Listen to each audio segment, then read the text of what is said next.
You guys, I haven't been this excited as a Brawl Stars fan in years. You guys know I eat up lore. I'm a fan of lore, and we got a lot of it here today. So if you guys didn't catch the crazy wave of content here this morning on Brawl Stars YouTube, we were announced by oodles of content creators what the 100th Brawler is going to be like, his name being Sirius. So as I'm sure you guys are aware, a lot of people here were sent this top secret classified Star Park envelope containing the rich backstory of Sirius and how he kind of came to be Brawl Stars lore style. We were sent audio recordings, newspapers dating back to the mid 1950s, really cool memorabilia about Star Park before it was even Star Park. It was actually called Star Circus back in the day when Sirius was the main entertainer, the main guy to actually entertain the crowds at the Star Circus. But things went wrong. That's for dang sure.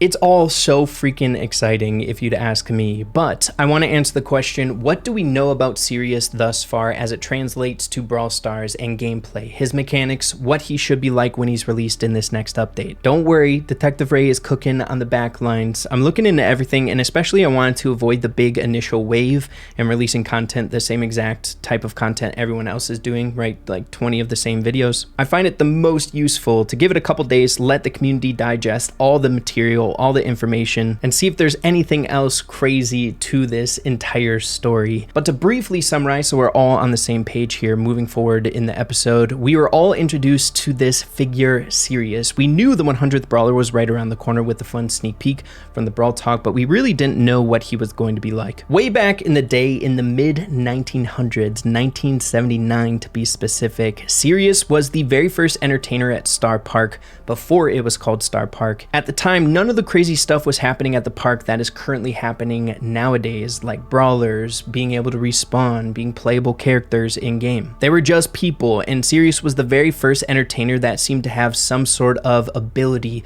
before the abilities existed. His act and what he was able to do was controlling shadows. Initially, when reading into it, I thought he was just like a shadow puppet entertainer, right? But there's really interesting dialogue that goes into him actually being able to manipulate people's shadows, like audience members taking control of their shadows. Now, if you read into it further, Sirius seemed to be a very jealous individual. He wanted to be the entertainer at Star Park or the Star Circus, and the only entertainer that was around. But where things started to change, and we can see kind of a little bit of an origin story of him being a villain, the main bad guy of Star Park, is more acts, more talent coming to the Star Circus. In one of the 4 audio clips that was sent to all of us content creators on this cool little cassette tape, we could hear new attractions slowly being introduced to the Star Circus, and it didn't sit right with Sirius. Seeing that these audio clips kind of follow like an interesting arc where it starts off with the story of Sirius between a bedtime story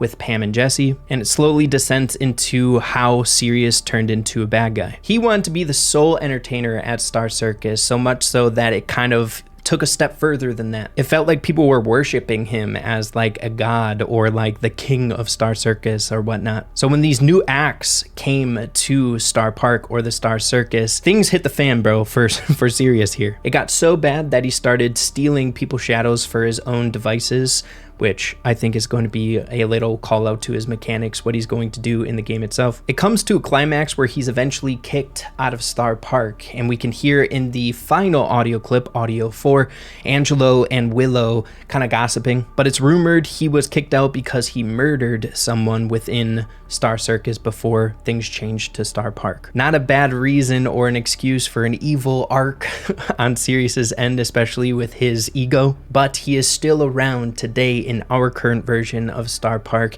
and is going to be released here soon in game. Now, of course, there still is a lot of fun theory crafting and Easter eggs to be done here with this cool rollout of content about Sirius, but I at least wanted to give you guys a brief synopsis as to what this guy is all about if you, I suppose, didn't catch someone's video. But what we can kind of ascertain from the whole lore and backstory of Sirius and what he should kind of be like in game is this shadow manipulation, being able to control people's shadows. The sneaking suspicions that we had in yesterday's video I think are going to be true. The amber blue version of Amber I think was Sirius's doing, a shadow version of Amber, everyone already kind of tokening it a cloned version of Amber. Maybe Sirius can manipulate shadows of playable brawlers in game and maybe control them as a mechanic. And seeing that we were introduced to that Shadow Amber, Clone Amber, whatever you like to call it, I'm assuming we will be getting some additional information about Sirius as this community event continues on. And of course, I will be keeping my eyes on everything here inside the Brawl Stars community about Sirius, so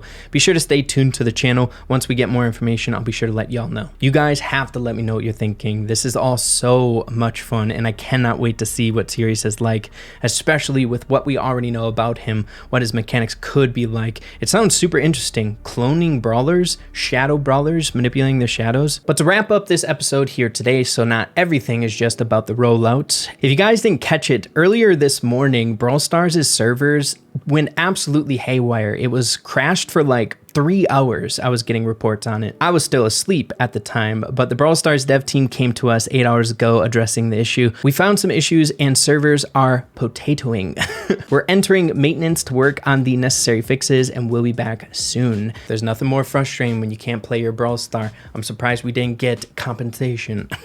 Where's our free love box for it? And then of course, kind of to wrap up how things went yesterday, we ended up getting the middle tier prize for the coins. We got 1,000 free coins here for that Amber one, so not too shabby. Hey, I can't complain about that. But of course, seeing that we did complete Amber's date with phase 1 and phase 2, we are beginning the next date of the 5 total that we have here. Our next date that we're going on is with Angelo. Much like how it was organized with Amber, we have phase 1 here, which we already freaking complete. Are you kidding me? It's literally like midday. I guess like Brawl Stars days start my time quite early, so it makes a little bit of sense. But we needed 20 million takedowns with Angelo already bagged, so that means we are going to be getting that free love box tomorrow, much like Amber's date. But then we will continue to phase 2 of Angelo, which I feel like is now like the thing that I'm looking forward to most after how things went with Amber. In phase 2 tomorrow, we can get up to 2,000 free power points, which ain't bad at all, seeing that I guess for endgame players now, the bottleneck is going to be power points for those buffies, so I'm fine with that. Give me the power points, man. But again, as we were given examples on Amber's date, there should be, or I'm assuming there's going to be some other hidden rewards, much like we got with that Amber date. Some additional coins. I would assume we would get some additional power points tomorrow with a secret dialogue or something like that. So I'll make sure to keep you guys up to date with that in tomorrow's episode if we do get anything. And also, maybe I'm even more excited than the free rewards. I know that sounds insane, but maybe some more information about this shadow debacle with Sirius. Maybe we'll get a shadow Angelo, much like we saw with Amber. Kind of looking forward to it, dude, and how this is all going to progress, seeing that now we kind of know that it's this avenue for like a bigger overarching Easter egg or sneak peek for Sirius, this event. Who would have thought that it was Valentine's Day? But hey, we're living in it, baby. It's freaking exciting. But if we get any additional stuff there as well, I'll be sure to let you know when it comes to Easter eggs and stuff like that for Sirius. But yeah, man, let me know what you guys are thinking. So much crazy stuff happening inside the community right now. It's all really, really exciting. But of course, thank you guys for watching. Appreciate you all so much, and we'll see you in the next one. Much love. Take care.